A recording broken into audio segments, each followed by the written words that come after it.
मुझसे साहब मेरा सवाल ये है कि मियाँ बीवी का जो रिश्ता होता है निकाह का, तो उनमें से अगर किसी एक का भी इंतकाल हो जाए तो वो रिश्ता खत्म हो जाता है, जी, और अगर नहीं दुनिया के लिहाज से खत्म होता है। देखो, आखिरत के लिहाज से खत्म नहीं होता। यहाँ भी लोग दो चीज़ों को खत्म करते हैं। मियाँ बीवी में से एक की भी डेथ हो गई ना, तो दुनिया के लिहाज से रिश्ता खत्म, आखिरत के लिहाज से नहीं होता।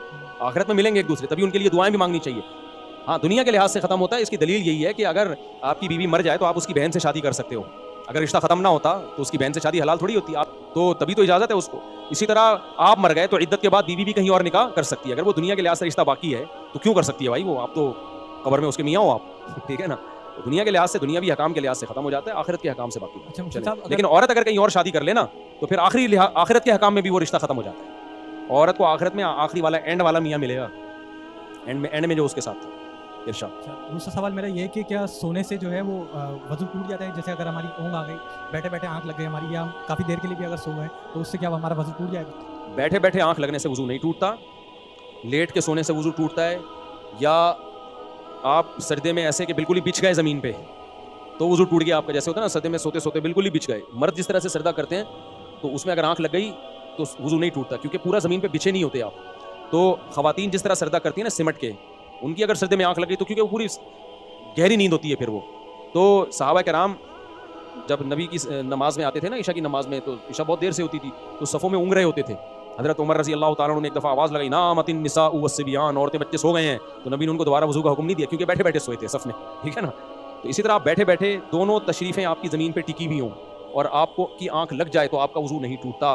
लेकिन अगर आप सो रहे हो और एक जानिब आप लुढ़क गए, एक तशरीफ़, प्यार से मैं तशरीफ़ कह रहा हूँ और मैं क्या कहूँ, तशरीफ़ ज़मीन से उठ गई तो वज़ू टूट जाएगा आपका। समझते हो? एक आखिरी सवाल है, बस ये पूछना कि जो इंजीनियर साहब हैं वो ये बोलते हैं कि जो 6 कलमे हैं उनमें से 4 साबित हैं, तो लेकिन हम लोग को सब बच्चों को आसान नमाज में जो है बचपन से ही वो 6 कलमे जो है याद करवाए देखो, जाते ये हैं। 6 कलमों के नंबर हदीस से साबित नहीं है, दुआएं हदीस से साबित हैं। जो इन कलमों में दुआ पड़ी जाती है, नंबर साबित नहीं है। नंबर किसी ने आसानी के लिए लगा दिया तो उसमें कोई गुनाह की बात भी नहीं है।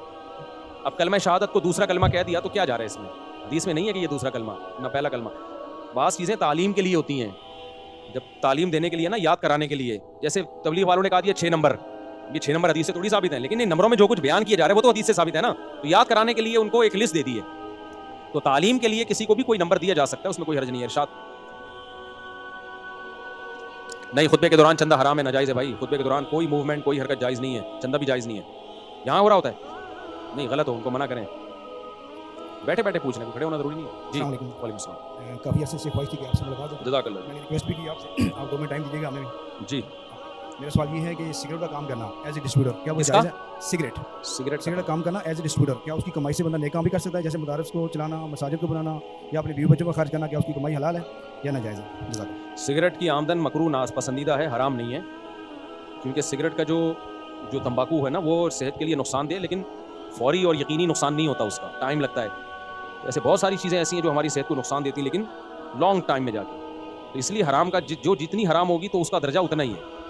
तो अब एक खुदकुशी होती है, आप खंबे से ले जाके चिपक गए, वो तो 100% हराम है। एक खुदकुशी होती है कि आप शुगर के पेशेंट हैं और आप फिर भी मिठाई से परहेज़ नहीं कर रहे, तो इसको वो हराम थोड़ी कहा जाएगा जो खंबे से चिपकने वाले को कहा जाएगा। इसको ये कहा जाएगा मकरूह नापसंदीदा।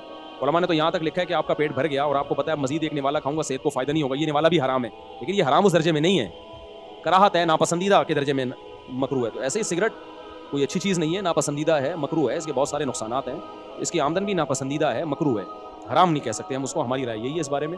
चर्स की आमदन हराम है, हीरोइन की आमदन क्या है? हराम। तो चर्स और सिगरेट में कोई फ़र्क तो होगा ना, हीरोइन और सिगरेट। तो इसलिए हम मशवरा यही देते हैं कि सिगरेट का काम ना करो आप। बाकी कोई कर रहा है तो उसकी आमदन को हराम नहीं कहा जाएगा, नापसंदीदा ज़रूर कहा जाएगा। हदीस में और बहुत सारे काम ऐसे हैं जिनको शरीयत ने नापसंदीदा कहा है, लेकिन फिर भी नबी ने उसको हराम नहीं समझा। जैसे हिजामा, ये जो खून नहीं निकालते, इसकी उजरत को नबी ने पसंद नहीं किया, लेकिन आपने इसकी उजरत दी है। पसंद क्यों नहीं किया? ये काम हर वक्त जो हिजामा करने वाला, आप देखो लोगों की कमीज़ें उतार के बैठा हुआ होगा, कप लगा के खून निकाले, गंदगी में मुलविस होना पड़ता है। एक ऐसा पेशा है जो सलीम तबा आदमी को अच्छा नहीं लगता। कहीं आप रिश्ता लेने के लिए जाओ, आप क्या करते हो? लड़की वाले पूछे मैं हिजामा करता हूँ, एकदम उनके दिमाग में आएगा कमीज़ें उतार के लोगों की क्या लगाता है। एक तो डॉक्टर कभी कभार ये काम कर रहा हूँ ना, करता ही यही है, कप लगा के खून निकालता है, फिर ब्लेडें लगाता है, फिर दूसरे की कमीज़ उतारेगा, खून निकालेगा। और आसान, बगलें साफ़ करना जायज़ है या नहीं है लोगों की? बोलो ना, लोगों की बगलें साफ़ करना जायज़ है या नहीं? जायज़ है ना भाई, इसमें नाजायज़ वाली सदर में थोड़ी दाखिल है। अब आपने इदारा खोल लिया, दुकान खोल ली कि मैं सिर्फ बगलें साफ़ करूँगा लोगों की, कोई गुनाह नहीं है, बिल्कुल आमदन हलाल है, लेकिन पसंदीदा कहलाएगी? कहीं रिश्ता लेने के लिए गए, आपका बेटा क्या करता है? डॉक्टर है, इंजीनियर है, साइंटिस्ट है, टमाटर बेचता है, ठीक है, अच्छी बात। بغلیں صاف کرتا ہے لوگوں کی. ایک دم ذہن میں کیا آئے گا, بھائی یار ہر وقت غصہ رہتا ہوگا اندر لوگوں کی نا, گن میں غصہ رہتا ہوگا. تو ایسے ہی جو ہر وقت حجامہ ہی کو پیشہ بناتے ہیں, تو نبی نے اس عمل کو پسند نہیں کیا, اس کی اجرت کو سخت قرار دیا ہے.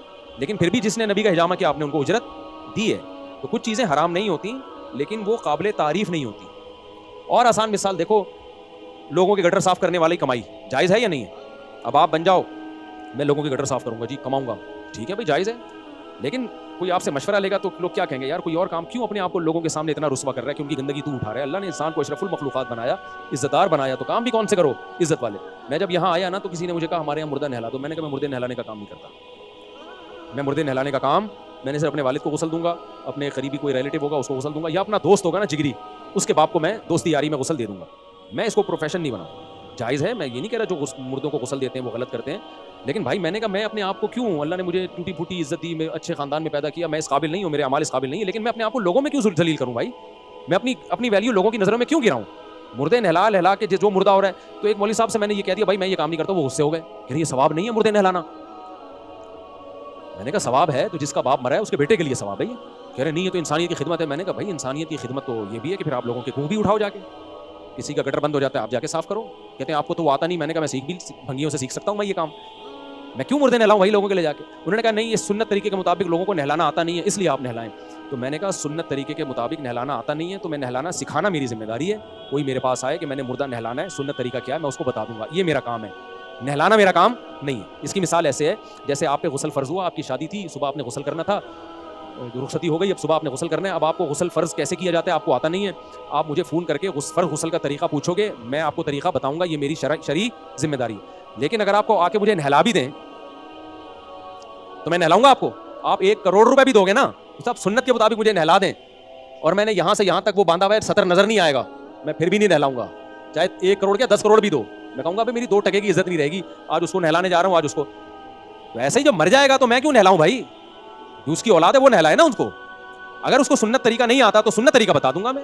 تو یہ مردے نہلانا, اب علماء بعض یہ کام کر رہے ہوتے ہیں بھائی, علم والوں پہ سوٹ نہیں کرتے. آپ اپنی دیکھو اسلام میں سب سے پہلے جان کی حفاظت, اس کے بعد سب سے پہلے عزت کی حفاظت ہے, مال اس کے بعد ہے, اس کے بعد مال کی حفاظت ہے. حفظ جان اور ناموس یعنی عزت کی حفاظت, اور اس کے بعد مال کی حفاظت ہے. عزت پہلے ہے, پیسہ بعد میں ہے. تو اس لیے وہ چیزوں کو پیشہ مت بناؤ جن میں انسان کی عزت ختم ہوتی ہے, تو وہ نہیں بنانے چاہیے, اس کو نہیں کرنا چاہیے وہ کام انسان. ہاں کچھ چیزیں ایسی ہیں جن میں عزت جاتی نہیں ہے, لیکن بیوقوف لوگ سمجھتے ہیں کہ عزت نہیں ہو رہی, وہ تو پھر بیوقوفوں کے تو معیار ہی الگ ہوتے ہیں. اب جو ٹھیلا لگا رہے ہیں, ٹماٹر بیچ رہے ہیں, یہ کوئی توہین کا کام نہیں ہے, بزنس کر رہا ہے اپنا ٹھیلا اپنا, اس میں اگر اس کو کوئی حقارت سے دیکھتا ہے تو دیکھنے والا برا ہے, لیکن گندگیاں صاف کرنا لوگوں کی, تو یہ کام مجبوری میں کسی بیچارے کا کوئی رزق نہیں ہے, وہ تو ایک مجبور ہے. بھیک مانگنے سے اچھا ہے, میں بھنگیوں کو بری نیت سے نہیں دیکھتا, بھیک مانگنے سے اچھا ہے کہ گٹر صاف کر کے کما لیتے ہیں. بھیک مانگنے سے کروڑا گنا بہتر ہے. اب ہر ایک کے حالات مختلف ہوتے ہیں, لیکن اگر آپ کے پاس کوئی دوسرا جائز ذریعہ ہے کمانے کا تو بھائی مردے کو آپ مت نہلاؤ, اس کو آمدن اور پیشہ مت بناؤ. میں طلبہ کو بھی منع کرتا ہوں. اچھا بات سے بات نکلتی ہے, ایک طالب علم کو میں نے پوچھا بیٹا تمہاری ذریعہ آمدن کیا ہے؟ کہہ رہا میں شادی کر رہا ہوں. میں نے کہا تمہاری ذریعہ آمدن کیا ہے؟ کہہ رہے میری ذریعہ آمدن کیا ہے, مردانہ قوت کی دوائیں بیچتا ہوں. بات کرو. کہہ رہے یہ کیا بات ہوئی یار, یہ تو جائز ہے. میں نے کہا جائز ہے, طالب علم پہ یہ کام سوٹ نہیں کرتا. پھر میں نے اپنے وقت میں نے کہا میرے تو 4 شادیاں ہیں نا, کتنے لوگوں نے مردانہ قوت کے سلسلے میں مجھ سے رابطہ کیا ہوگا, آپ کی سوچ ہے. میں اگر یہ بزنس کرنا چاہتا کھرب پتی ہوتا, میں سمجھ رہے ہو, کھرب پتی ہوتا میں نے کہا میں نے کیوں نہیں کیا, اس لیے کہ یہ چھاپ ہی غلط ہے یار, ہم کیا بیچ رہے ہیں لوگوں کو مردانہ. میں نے کہا یہ ہمارے جو علم کی طرف ہماری نسبت ہے, ہم کو عزت دار نہیں ہے, ہمارے اعمال کیا ہے ہمیں پتہ ہے, لیکن علم کی طرف جو ہماری نسبت ہے اس نسبت کو ہم نے بچا کے رکھنا ہے. کوئی ایسا کام نہیں. میں نے کہا میں شہد کا میں نے بزنس کیا بہت طویل عرصے تک, مجھے 1 نمبر خالص سلاجید جو بہت ہی خالص 1 نمبر ہوتی ہے, پورے بورے بھر کے کسی نے لا کے دی کہ آپ بیچو. میں نے کہا بھائی میں یہ کام نہیں کروں گا, کیونکہ سلاجید لوگ سمجھتے ہیں کس کام کے لیے, مردانہ قوت کے لیے, حالانکہ اس کے اور بہت سارے فائدے ہوں گے. میں نے کہا یہ کام میں نہیں کروں گا. میں نے پورے بورا اٹھا کے کسی یتیم کو پکڑا دیا. میں نے کہا بھائی تم جانو تو میں نہیں یہ کام کروں گا, کیونکہ اور اس وقت میری آمدن بہت کم تھی, وہ میں بزنس کرتا تو کروڑوں روپے کماتا, اور میں نے دیکھا ہے لوگ کما رہے ہیں, تو میں یہ نسخے بتانا شروع کر دوں اس کی آمدن, اور یہ معجونیں بیچنا شروع کر دوں. لوگ آتے تھے آپ کے پاس خالص سلاجید ملے گی؟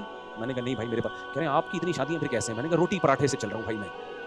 ہم نے اپنے آپ کو روٹی اور پراٹھے پہ کیا کر لیا ہے, سیٹ کر لیا. تو میں یہ دوائیں بیچنا چاہتا, بہت بیچ کے بہت کچھ, میرے ڈاکٹروں سے تعلقات ہیں, حکیموں سے تعلقات ہیں, سائنسدانوں سے تعلقات ہیں, پائلٹوں سے ہیں, فوجیوں سے ہیں, پولیسوں, بھائی ایک مشہور آدمی کے ہر ایک سے ہوتے ہیں, میں تو دبا کے منجن. لیکن میں نے کہا یہ عزت والا کام نہیں ہے. तभी जो 2 नंबर हकीम होते हैं ना, जिनको आता पाता कुछ नहीं है, उनके बोर्डों पे बड़ा बड़ा लिखा होता है मर्दाना ताकत एक रात में। जो समझदार हकीम होते हैं उनके बोर्ड पे आपको कोई ऐसी चीज नजर नहीं आएगी। उनको पता है यार अपनी इज्जत का जनाजा निकाल रहे हो, तमीज से जो हिकमत का काम है वो करो। लेकिन जो 2 नंबर हकीम होते हैं, किबला बड़े हकीम साहब, और फिर एक रात में मर्दाना कुव्वत बहाल और क्या ड्रामेबाजी। तो खैर मैंने उस तालिब इल्म से कहा, मैंने कहा ये काम मत करो। कह रहे भाई ये लोग आते हैं, मैं उनको फलां हकीम से मेरा ताल्लुक है, दवाएं बेचता हूँ, इतना पैसा। मैंने कहा अल्लाह के बंदे, इज्जत और पैसे में 2 चीज़ें हैं, तो तरजीह किसको देनी है? मैंने कहा ये किसी और को करने दो, तालिब इल्म पे ये चीज़ सूट, कल आलिम बनोगे, क्या लोग कहेंगे ये वो मौलाना है जिन्होंने इतना बड़ा बंगला बना लिया मर्दाना कुव्वत की दवाएं बेच के, क्या इज्जत रहेगी यार? मैंने कहा सबसे पहले तो मेरी नज़र में आपकी 2 टके की इज्जत नहीं होगी। तो इसलिए काम हमेशा कौन सा करना चाहिए मेरे भाई? इज्जत वाला काम, जो शरीफों पे सूट करता है। समझते हो, टमाटर बेचो, आलू बेचो, ये शरीफों के काम है। ये नुस्खे बेच रहा है, ये बुड्ढों को जवान करने के, ये ठीक नहीं है।